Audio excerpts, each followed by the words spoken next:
বর্তমানে মেয়েদের কিন্তু খুব অবসেশনের একটা জায়গা হলো গ্লুটস।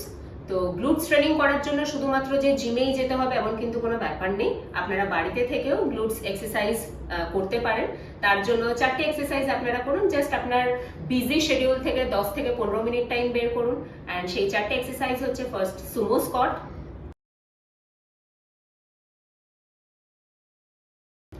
নেক্সট হচ্ছে ল্যাটারাল লেগ রেইজ। আপনারা দাঁড়িয়ে না করে, যদি আপনাদের কোনো প্রবলেম হয়ে থাকে, মানে পা ধরে যাচ্ছে এরকম যদি মনে হয়, তো তাহলে আপনারা কোয়াড্রুপেড পজিশনেও করতে পারেন। নেক্সট এক্সারসাইজ আসবে গ্লুট কিক ব্যাক, সেটাও আপনারা কোয়াড্রুপেড পজিশনে করুন। অ্যান্ড তারপরের এক্সারসাইজ আসবে গ্লুট ব্রিজ। এটা আপনারা এলিভেটেড রেখে যদি করেন, মানে এলিভেটেড গ্লুট ব্রিজ যদি করেন, তাহলে সেক্ষেত্রে আপনার গ্লুটসে কন্ট্রাকশন বেশি আসবে। আপনার প্র্যাকটিস করুন, কারণ সামনে পুজো আসছে, আপনাদের পুজোর সময় আরো অ্যাট্রাকটিভ করে তুলুন।